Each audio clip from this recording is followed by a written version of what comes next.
Hey, welcome back to Cain Course World History. You know, one of the things we haven't talked a lot about throughout this year is the continent of Africa. I gotta be honest, with thousands of years of world history to try to cover in one school year, you kind of miss some things. And so today we're gonna play some catch up with Africa. We're gonna talk about everything that happened after the time of ancient Egypt, all the way up until where we are in Europe with the Middle Ages and about the 1400s to 1500s. It's a lot of history. I'm gonna try to do it in about 15 minutes. Let's see if I can do it.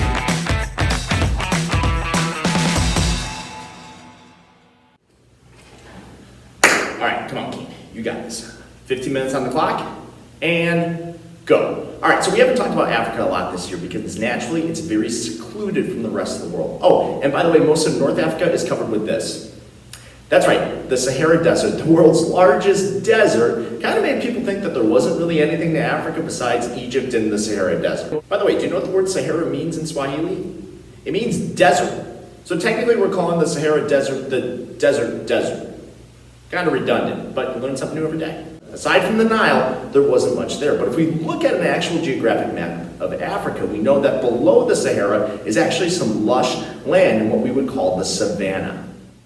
Thanks to a warm climate along the equator, as well as many rivers like the Niger and the Congo, Central Africa is home to many different tropical rainforests, as well as the savanna, a large grassy plain with irregular rainfall. Yet much like North Africa, South Africa is covered with another desert, this time the Kalahari Desert. Finally, in the northernmost tip of Africa, there is some good, fertile farmland and resources along the Mediterranean.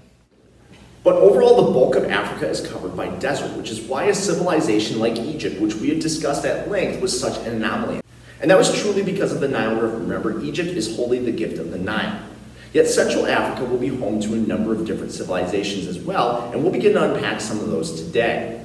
Now, if we want to go way back historically and determine how people got to Africa, as we established earlier in this class, likely they migrated because of the Tower of Babel. And historians do have a name for this migration. They call it the Bantu migrations. A group of farmers and herders called the Bantu likely migrated from East Asia or the Middle East and ended up in Africa and began settling there. The Bantu people spoke a language called Bantu, which definitely fits in our narrative of the Tower of Babel and the division of languages. In fact, Bantu is the common root language for almost all African languages that we have today, and there are a lot of them. And from here, as the people continue to spread throughout the African continent, we start to see other civilizations pop up, some more notable than others. Now, the story of African civilization probably begins most clearly with the Egyptians and is followed by the Nubians, who lived a little bit south to Egypt and really mirrored Egyptian culture, including similar beliefs in the afterlife and similar structures like these pyramid-like furnaces here. Nubians did have several similar hieroglyphics and preserved records, much like the Egyptians did, which is why we liken them together. However, North Africa, above the Sahara, was home to a rich trading post empire that you're familiar with as well. That's Carthage, the rival of Rome in its early Mediterranean empire days. Carthage was a wealthy trading state, and Rome quickly realized this after conquering it in the Punic Wars, and specifically found that Africa was full of two important resources, gold and salt. And so Rome began to create more outposts in North Africa to create a system of trade throughout the Mediterranean between Europe, the Middle East, and Africa. But this really changed after the fall of Rome, when Africa was kind of untouched again. Now, Rome did bring Christianity to Africa. In fact, the famed Augustine of Hippo was really a person who lived in North Africa.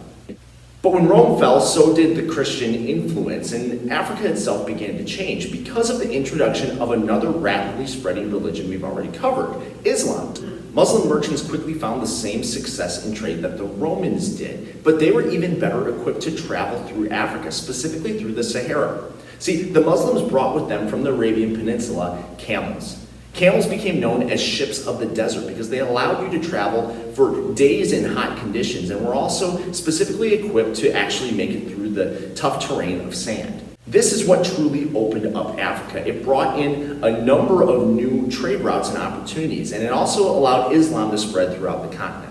Muslim merchants very quickly created monopolies of trade in Africa. They truly dominated it. And it became clear that if kingdoms in Africa embraced Islam, they would benefit economically. And this was all because of the pursuit of commodities. A commodity is any product that has a monetary value, basically something you can exchange for gold. And while gold itself is a commodity, so are things like salt, ivory, and then actually humans. That's right, Islam brings in slavery into Africa. There's a series of different kingdoms that pop up in Africa throughout this time. Some in West Africa, some in East Africa. So we're going to talk about those one at a time, starting with West Africa. Now, there's many kingdoms in West Africa, but there's two in particular we're going to talk about today. The first would be Ghana. Around 100 AD, settlers came into Ghana, specifically around the areas of Lake Chad and the Niger River, and created a pretty successful trading kingdom. This kingdom became specifically wealthy because it was on top of massive stores of gold. And when it embraced Islam, it was able to trade gold via the Saharan trade routes that were now popping up thanks to Muslim merchants. Now, by 800 AD, the people of Ghana had learned how to farm in some of the rich, fertile river valleys like in Lake Chad or along the Niger River, and added that to their commodities. Ghana itself quickly had large cities made out of stone and was truly an intersection of trade routes from South Africa, the Mediterranean Sea, and of course, the trans-Saharan trade routes, which made it a very profitable country early in Africa's history. Ghana certainly became great because of its relationship with Muslim merchants, but eventually a group of these Muslims overtook Ghana under the leadership of a king named Sundiata and created a new kingdom in West Africa called Mali. Mali would become the most profitable and richest kingdom in all of ancient Africa. Mali absolutely dominated Africa's gold and salt routes, leaning in again to the trans-Saharan trade routes and really getting influence throughout the world because of this. Therefore, their capital city of Timbuktu became a commercial center as well as a religious center for African Islam. And their kings, or as they called them, Mansas, became some of the richest in all of the world. Most famous of these was Mansa Musa, this guy right here. He's actually the richest guy in all of world history, valued at nearly $900 billion. Yes, 900 billion. Kind of ridiculous when you think about it. And it was truly because of the growth of these trade routes, especially in gold and salt. And with that, Timbuktu continued to profit under Mansa Musa's reign. Now, much of Mansa Musa's wealth and success and renown goes back to his Muslim ties. He was very diplomatic with different Arab caliphates and other growing Muslim nations around the world. And it's because of his Muslim faith that eventually he took a pilgrimage to Mecca, essentially trying to fulfill the 5 pillars of Islam. This journey in 1324 made Mansa Musa even more famous because not only was it a religious journey for him, it was also a publicity stunt. This was the opportunity for Mansa Musa to go around the world and show off how rich he was, bringing unprecedented amounts of gold into Europe and the Middle East, which actually devalued gold in Europe and the Middle East and caused serious inflation and probably contributed to some of the crisis in Europe in the 13 and 1400s that we talked about already. The guy was stinking rich. And when he arrived, it made people in Europe and the Middle East say, whose mess is this? Weak attempt at a joke, sorry. Anyways, I don't have time for this right now. On the clock, remember. Now, after Mansa Musa's reign, there was disputes over succession. Mali starts to crumble. It'll be succeeded by a new kingdom, yes, yet another trade kingdom in West Africa. This time, a militaristic empire called Songhai. Songhai had important trading cities like Gao, and under the leadership of militaristic rulers like Soni Ali and Askia Muhammad, Islam continued to spread through Africa. Like Mali, Songhai would also plunge into further disputes after the death of these powerful rulers, and by the end of the 1500s, they had pretty much disappeared as well. That's pretty much it for West Africa. Between the kingdoms of Ghana, Mali, and Songhai, you certainly have this emphasis on trade through the trans-Saharan routes, specifically, again, gold and salt. East Africa is similar, but there are some differences in the kingdoms that occur there. But first, we got to rewind a little bit to get back to where we were with East Africa and West Africa. So let's go. Got it. The year is 350 AD, and a new kingdom sprouted out of the roots of both Nubia and Egypt in East Africa. That's the kingdom of Axum. Now, Axum would capitalize on the Nile River just as Egypt and Nubia had done before it, allowing it to farm with the rich, fertile soil of the Nile River Valley. And like East Africa, Axum also profited off of trade, both the trans-Saharan routes through Muslim merchants, as well as the use of sea routes, specifically the Mediterranean and the Red Sea, both of which were close to Axum's borders. Axum specifically traded ivory and gold with many of these European and Middle Eastern countries and empires. Even more so than what we saw in West Africa, though, Axum was truly a cultural melting pot. It too had influence from the Roman Empire, as well as eventually Christian missionaries and merchants, some Jewish ones as well, and then of course the Muslims. In the 300s though, the king of Axum at the time, Ezana, converted to Christianity, making Axum not only Christian but different from the rest of Africa. This actually cut off Axum's trade with these other nations that were converting to Islam. Because of that, Axum did eventually decline. But what resulted was sort of a group of city-states and smaller mini-states called Ethiopia, which we know today. Ethiopia was actually a long-standing Christian outpost. In fact, it still has a large population of what we call Coptic Christians, an offshoot of Christianity. Ethiopia is actually full of old Christian churches, and many of these people made pilgrimages to Jerusalem and even to Rome and Constantinople themselves. In fact, Ethiopia traces its origins back to an ancient African kingdom called Sheba, and if you're a scholar of the Old Testament, you would know that the Queen of Sheba was an important character in the Old Testament and actually a suitor and wife eventually of King Solomon. Aksum and Ethiopia were both rich, and they did preserve Christian culture in Africa. But as Islam continued to take hold into the 1200s and 1300s, eventually Ethiopia was overtaken by, again, Muslim city-states. There's one other important East African kingdom, and that's the kingdom of Zimbabwe, or specifically the city of Great Zimbabwe. And they're famous for pretty much one reason. That's right, they had a wall. Nothing more so than that. They were really one of the first true civilizations in Africa to utilize walls, and because of that protection, they flourished, especially in trade. Zimbabwe was also a center of manufacturing and art, and the creation of metal tools and other fine works of art. But overall, the similarities between the kingdoms of West Africa and East Africa remain this. They're both connected to Islam, and they're also so involved with trade. That's what makes Africa a player on the world stage, and as the world continues to connect and open up, Africa will only have an increased role. But there are some commonalities across all of Africa when it comes to things like the economy, farming, and culture. And these things ring true for much of Africa's history as a whole.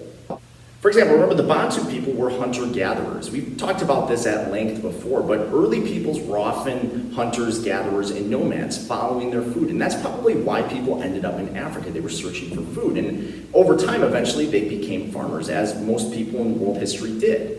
But the people of Africa used a different style of farming because unless you were in Central or parts of West Africa, you probably didn't have great access to fresh water or a river valley. You were in desert or jungle area. They used a type of farming called slash and burn agriculture, in which you chop down what you grew every year and you burn it to the ground to fertilize the soil, since you're not necessarily going to get that because of the irregular rainfall and overall lack of water. This style will be used to produce a number of different crops, including bananas, potatoes, rice, beans, and yams. What's a yam? How much time do I have? Okay, we're good, we can do this. I found over the last couple years teaching high school freshmen that a lot of people don't know what yams are. Yam is basically a sweet potato, if you didn't know. There's one right there. But I've had students that think that a yam is some kind of meat. I've had others that think a yam is like a baby goat or something. Yeah, far off. For your information, a yam is a type of vegetable. It is a sweet potato. Okay, we good? All right, still got plenty of time. Now, we mentioned already religiously that much of Africa converts to either Christianity or Islam, but before that, they were mostly polytheistic, following many of the patterns we saw in the Middle East with Mesopotamia or with the Greeks or with the Hindu people in India, believing that there were different gods who controlled parts of the weather, since livelihood was dependent on weather. When it comes to art and preserving culture, many of these people used wooden carvings or ivory carvings, or also created stone structures like we saw with some of the churches in Ethiopia or the walled city of Zimbabwe. Stoneworking, metalworking, woodworking, that was all very common in Africa. But maybe the most unique part about Africa in this early part of history, stretching all the way up to where we are currently in our studies, is that Africa has a different system of recording history and remembering their families. Now, Africa certainly had the nuclear family, a setup similar to what we have today, where a mom and a dad live with their kids. And you might have some extended family, but for the most part, that nuclear family stays intact. But the ancestry and how it was tracked was a little bit different. See, in our societies, we track it through the father's line, right? That's why we take on our father's last name generally. We call that a patrilineal system. Africa was different. It was matrilineal. Rather, they tracked history through the mother. It's a small difference, but it is something to be recognized. These households were very important in Africa. In fact, ancestry was traced through these different descendants, and they would be traced back to find a lineage or common ancestry, kind of like what we saw with the clans in China. That creates, as we've discussed, a sense of duty and a sense of morality to your family. But then there's the question of history. We've talked about this for a long time, but history only gets remembered based on how it's recorded. And I did mention already that there were a lot of things we don't know about Africa, specifically about the Bantu migrations, and that's because we don't have much recorded. Sure, the Nubians and the Egyptians left us some hieroglyphics.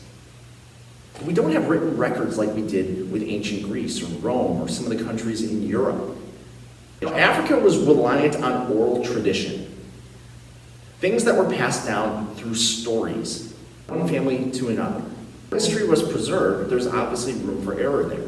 Remember we talked about this with ancient Greece and the story of the Iliad and the Odyssey and how the Trojan War is so shrouded in myth and legend. That's true for Africa too.